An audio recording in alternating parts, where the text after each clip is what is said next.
Hey everyone, welcome back to the channel. In this video, I'm going to show you how to master the major scale on the guitar. More specifically, I'll show you the path that leads to mastery. Mastering something requires a lot of practice, time, effort. It's not going to be a magic trick, but you definitely have to be practicing the right material with the right approach to get there. So in 3 simple steps. Number 1, the first thing we'll do is make sure we know what the major scale is. The major scale is a 7-note scale with a very specific formula of half steps between the 3rd and 4th degree and half steps between the 7th and 8th degree of the scale. Every other distance between all of the other notes of the scale is going to be a whole step. Okay. A lot of people prefer to learn the formula of the scale by saying whole, whole, half, whole, whole, etc. I just prefer to think everything is default a whole step, except 3, 4, 7, 8. Every time you're on the 3rd degree, you have to remember to play a half step to get to the 4th degree. And every time you're on the 7th degree, you need to remember to play a half step to get to the 8th degree, which is again the root or the 1st degree again. Okay. So that's how I prefer to see it. What we'll do now is just like, when you go and make a pizza, you need ingredients to make the pizza or the cake or whatever. You need flour, you need cheese. For the major scale, I like to see it the same way. It's something we're going to bake, something we're going to make, and we need ingredients for that. The ingredients, again, are going to be whole steps and half steps. That is because those are the only 2 distances that we use to produce the sound of the scale. So our job now is to learn and make sure we really know these ingredients, whole steps and half steps on the guitar. So most people will be familiar with whole steps, right? If I'm on the 3rd fret, a whole step is just going on to the 5th fret. So it's every other fret on the guitar. So these are all whole steps. A half step is just all of the frets back to back on the guitar, okay? There's a problem though.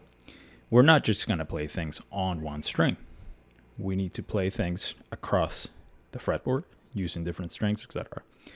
So, and here's where most people, which is understandable, right? Like, it's probably not something you think about immediately on guitar, but hey, how do you play whole steps and half steps using different strings?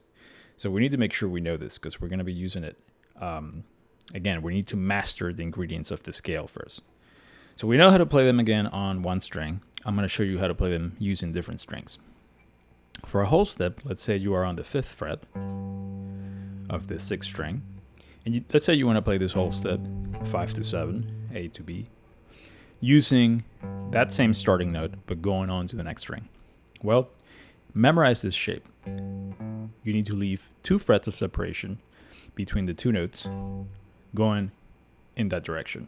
Okay? It goes up a whole step that way when you're going on to the next string. That's because the next string is tuned, lower than the 6th string. So to go higher, it's that way. So it's 2 frets in between. That's all you need to remember. Separation of 2 frets. And it sounds the same. Same thing for like anywhere on any string. If I'm on this fret, on the 10th fret of the A string, if I want to go up a whole step, just go that direction onto the next string and leave 2 frets of separation. That gives you the whole step. There's one exception on the guitar. Between the G and B strings, which are the 3rd and 2nd strings, those 2 strings are tuned differently than all the other strings of the guitar. So therefore, the shapes are going to change there. So for a whole step, it's just 1 fret of separation.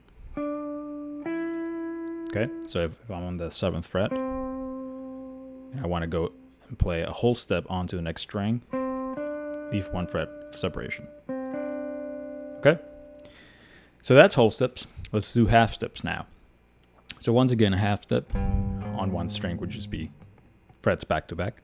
If I want to play a half step though, going on to the next string, you need to leave 3 frets of separation. 1, 2, 3.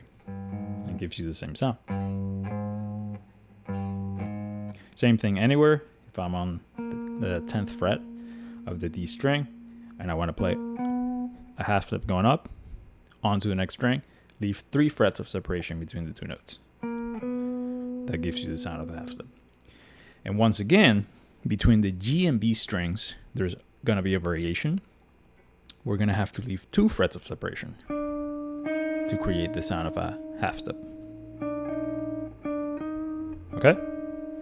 So basically, the regular shapes of whole steps and half steps apply to all the strings except the G and B strings. For those, you can use a trick to remember every shape just diminishes by a half step. So if the whole step was 2, then the whole step between G and B is going to be 1. If the half step was 3, then the half step is going to be 2 between G and B. Okay, so that's step number 1. You got to master whole steps and half steps. That's your ingredients. You got to have them ready, okay? If you don't have them ready, if you have to think, how do I play a whole step again between these 2 notes? That's when trouble is going to start happening for this approach that I'm showing you. Okay, so step number 2. Step number 2 is going to be designing the scale. Scale design. It's a weird term, but it's so important on guitar. Because there's actually a certain way to lay out the fretboard that benefits the player in a lot of aspects. Phrasing, efficiency, technique, a lot of things. For now, what I want you to do is try to design the scale using 4 notes per string. That's what we'll try to do, okay? Once you play 4 notes on that string, you go on to the next. What this does is it creates a diagonal approach on the neck. So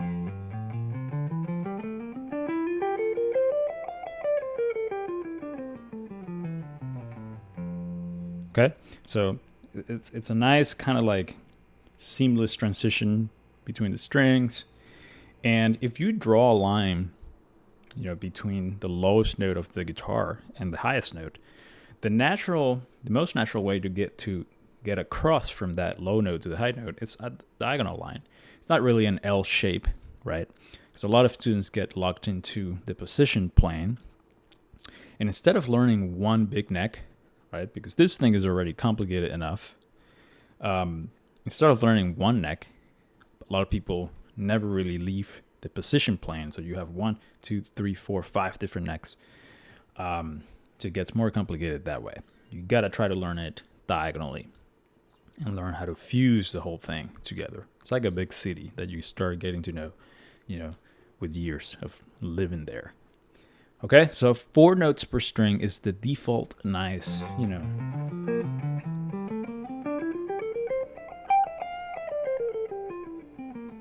It just gives you that nice diagonal shape that we want. All right, so now that we have steps 1 and 2, we're going to try to play one scale.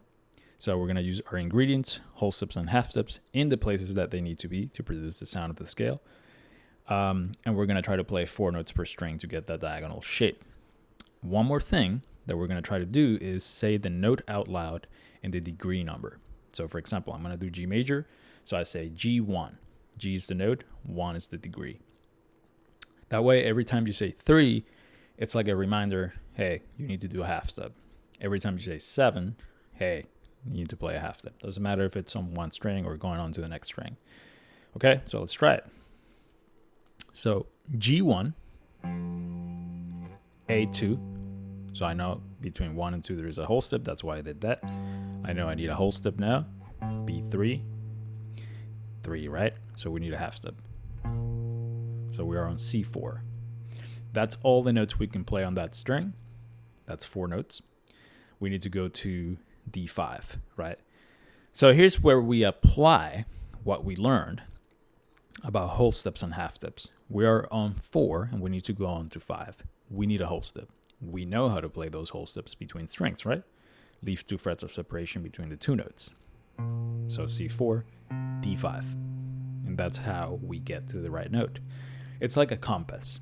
Knowing the whole steps and half steps really well, it's like an amazing compass to go anywhere with the scale on the neck. So D5.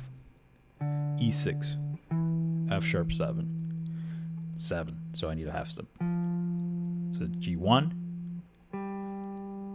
A2.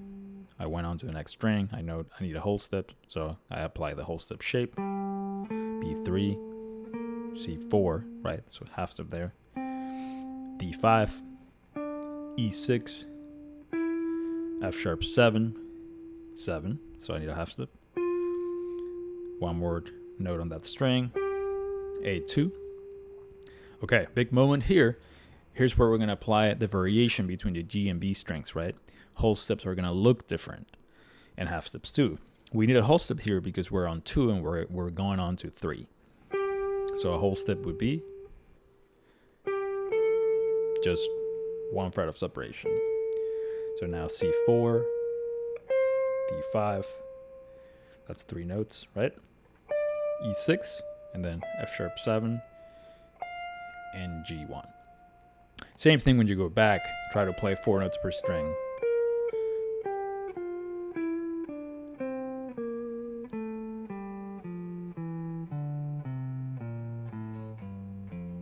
Okay, notice that it was different, right, than the way we came up, because now we're doing, when we got up, we could only do 2 notes right there, but now it's 4. So that takes you a completely different route. And that is precisely why we're doing this in this way. There's too many possibilities. And as guitarists, it is the nature of the instrument. And as a guitarist, it's our responsibility to have an approach that allows us to defeat all of these possibilities, right? Learn all of the possibilities. If you go and learn shapes and patterns, great. That gives you a sense of control and that you know the notes in one position, etc. But you're not really building a technique and an approach that leads to complete fluency of the neck in a creative way. All right, so now that we play the scale up and down using steps 1 and 2, I'm going to show you step number 3, which is probably the most important here. Step number 3 is creating variations. We set out to play 4 notes per string, but that's not a hard rule. So let's make some variations. What about if I play 5 notes on one string? Well, great. Do I play 5 notes on the next string? The key here is to try to balance. If I play 5 on the next, it's going to take me up the neck really quickly, and then I'm going to have to play vertically, which is going to give you a weird kind of scale design. So the idea is to balance. If I play 5, maybe I want to play less on the next string so I can balance the movement. 4, right? Then I can do 3. If I do 3 on the next, probably not 3 here, maybe 4, maybe 3 here, maybe 3 there. So you're always balancing. If I do too many on this string, I need to do 2 or 3 on the next. If I do 4 on the next, maybe 4 on the next is fine too. You're always balancing. And you want to develop this intuition.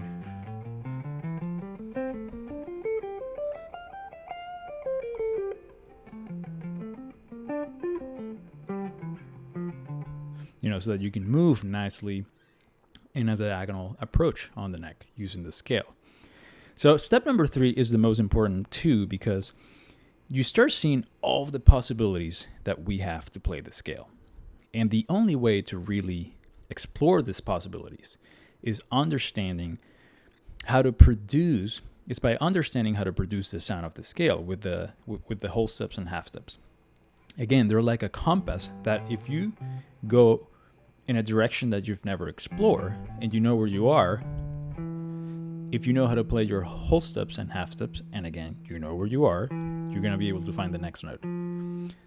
So again, I can go in any direction. C4, let's say I want to go to the next string. D5, right? I know that there's a whole step there, so I know how to play whole steps. Let's say I want to go in this weird direction. This is E6. Say I want to go to F sharp 7 on the next string right here. Well, I need a whole step, so that's how I play a whole step there. And then G1, right? So you will always know how to get to the next note if you know where you are and you know how to play the whole steps and half steps. So it's like a universal compass to go anywhere on the neck. This is the approach that you want to practice over time to master the scale, because the main issue is that there is way too many possibilities to learn patterns. Pattern can get you some, only so far. But the idea is to really understand what produces the sound of the scale, and over time, learn all of the variations naturally on the neck, so that you can play whatever you want, any idea, without any gaps. There's no time to think when you're playing. So that's how you truly learn the sound and the scale on the guitar. So anyway, once again, step number 1, learn what the major scale is, and really learn how to play the half steps and whole steps on the guitar. Step number 2 is design your scale for notes per string, so that you get a nice example of what it should be like.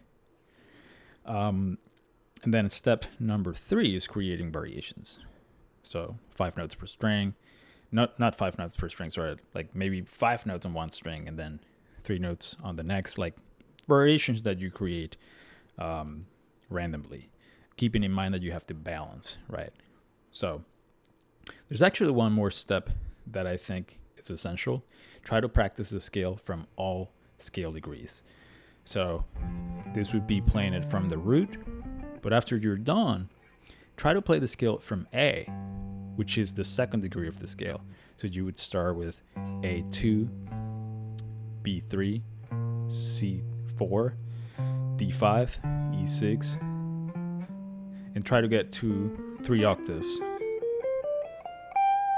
Always try to reach 3 octaves.